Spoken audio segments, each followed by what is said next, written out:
కొన్నాళ్లుగా తీవ్ర అనారోగ్యంతో బాధపడుతున్న సీనియర్ నటి పావలా శ్యామల కన్నుమూశారు. హైదరాబాద్లోని ఉస్మానియా హాస్పిటల్లో చికిత్స పొందుతూ కన్నుమూశారు.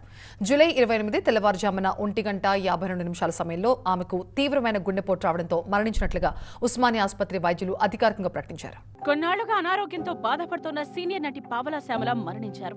ప్రస్తుతం ఆమె భౌతిక కాయాన్ని ఉస్మానియా ఆసుపత్రిలోని మార్చురీలో భద్రపరిచారు. గత కొన్నేళ్లుగా తీవ్ర ఆర్థిక ఇబ్బందులు, వృద్ధాప్య సమస్యలతో దుర్భర జీవితం గడుపుతున్నారు శ్యామల. ఆమెతో పాటే ఉన్న ఆమె కుమార్తె కూడా ప్రస్తుతం తీవ్రమైన అనారోగ్య సమస్యలతో బాధపడుతున్నారు. ఒకప్పుడు వెండితెరపై నవ్వులు పూయించిన నటి చివరి రోజుల్లో ఇంతటి దయనీయ స్థితిలో కన్నుమూయడం చిత్ర పరిశ్రమను, అభిమానులను తీవ్రంగా కలిచివేస్తోంది.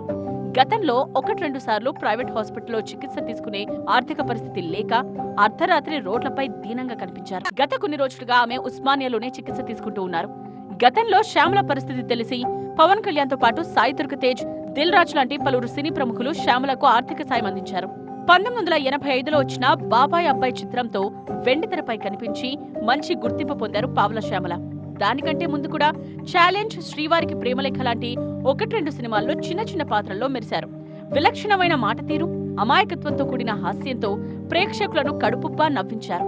ముఖ్యంగా పూరి జగన్నాథ్ తెరకెక్కించిన ఆంధ్రావాలా, గోలీమార్ లాంటి సినిమాల్లో శ్యామల కామెడీ అద్భుతంగా పండింది.